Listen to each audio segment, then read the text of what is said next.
క్రీస్తునందు ప్రియమైన సహోదరి సహోదరులకు యేసుక్రీస్తు నామములో శుభములు. దేవుని యొక్క నూతనమైన కృప మీకు కలుగునుగాక. ఈరోజు దేవుడు మనకిచ్చిన మాట 18వ కీర్తన 18వ వచనం. ఆపత్కాలమందు వారు నా మీదకి రాగా యెహోవా నన్ను ఆదుకొనెను.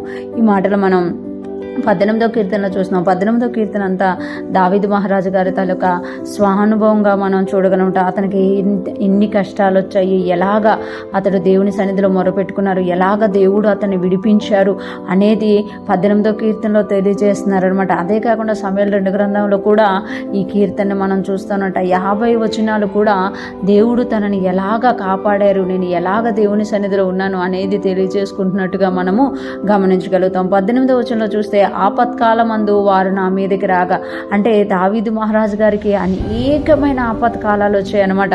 ఆయన ప్రతి ఆపత్కాలంలో కూడా దేవుని సన్నిధికి వెళ్ళినట్టుగా, దేవుని సన్నిధిలో ప్రార్థించినట్టుగా, దేవుడు జవాబిచ్చి వారికి మొరపెట్టినట్టుగా మనం కీర్తనల గ్రంథాల్లో చూస్తాం. ఇక్కడ కూడా అంటున్నారు కదా, ఆపత్కాలమందు వారు నా మీదకి రాగా, అంటే ఎప్పుడైతే నాకు ఆపద సంభవించిందో, శత్రువు నా మీదకి వచ్చేస్తున్నారో, వారు నా మీదకి రాగా యెహోవా నన్ను ఆదుకొనెను. అంటే ఆపత్కాల సమయంలో ఎటువైపు చూడాలో కూడా దావీదు మహారాజు గారికి తెలియనప్పుడు, ఆ శత్రువులు ఆయన మీదకి ఎగబడి వస్తున్నప్పుడు ఆయన అంట దేవుని వైపు చూశారు. యెహోవా నన్ను ఆదుకొనెను, యెహోవా నన్ను ఆదుకొనెను. ఏ ఆపత్కాలంలో మనం ఉన్నా కూడా యెహోవా మనల్ని ఆదుకునే దేవుడు అని ఇక్కడ దావీదు మహారాజు గారు తెలియచేస్తున్నమాట. ఆ దావీదు మహారాజు గారికి అనేకమైన ఆపత్కాలాలు వచ్చాయి, అన్నిటిలో కూడా యెహోవా ఆయన్ని ఆదుకున్నారు. ఈరోజు మనకు కూడా అనేకమైన ఆపత్కాలాలు ఒకటి తర్వాత ఒకటి జయించాము, ఒకటి దేవుని చేత ఆదరింపబడ్డామంటే ఇంకొకటి,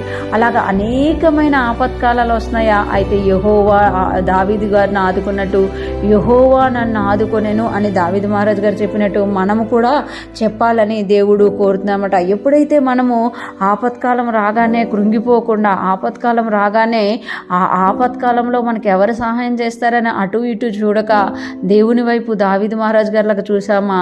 అయితే ఆపత్కాలమందు వారు నా మీదకి రాగా యెహోవా నన్ను ఆదుకొనెను అని దావీదు మహారాజు గారు చెప్పినట్టు మనము కూడా ఏ ఆపదైనా సరే, ఏ ఆపత్కాలమైనా సరే, అది మన ఆరోగ్య విషయాల్లో వచ్చినా, మన ఆర్థిక విషయాల్లో వచ్చినా, పిల్లల విషయాల్లో వచ్చినా, కుటుంబాల్లో విషయాల్లో వచ్చిన, ఇరుగు పొరుగు వారి వల్ల వచ్చిన ఏ ఆపత్కాలమైనా సరే, శత్రువు మన మీద దాడి చేస్తున్నా కూడా ఆ ఆపత్కాలంలో యెహోవా మనల్ని ఆదుకునే దేవుడుగా ఉన్నారంట. ఈరోజు ఫ్రెష్ మన్నా వింటున్న ప్రతి ఒక్కరూ జ్ఞాపకం చేసుకోవాలి.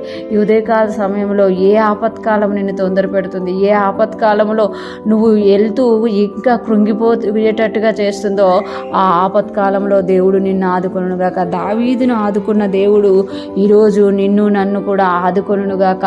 ఆదుకొనిన దేవుణ్ణి మనం స్తుతించదుముగాక. ఈరోజు ఫ్రెష్ మన్నా వింటున్న ప్రతి ఒక్కరు కూడా ఆపత్కాలంలో దేవుని హస్తాన్ని చూసి దేవుని చేత విడిపింపబడి దేవుణ్ణి మహిమపరచుదురుగాక. దేవుని కృప మనందరికీ తోడయుండి నడిపించునుగాక. ఆమేన్.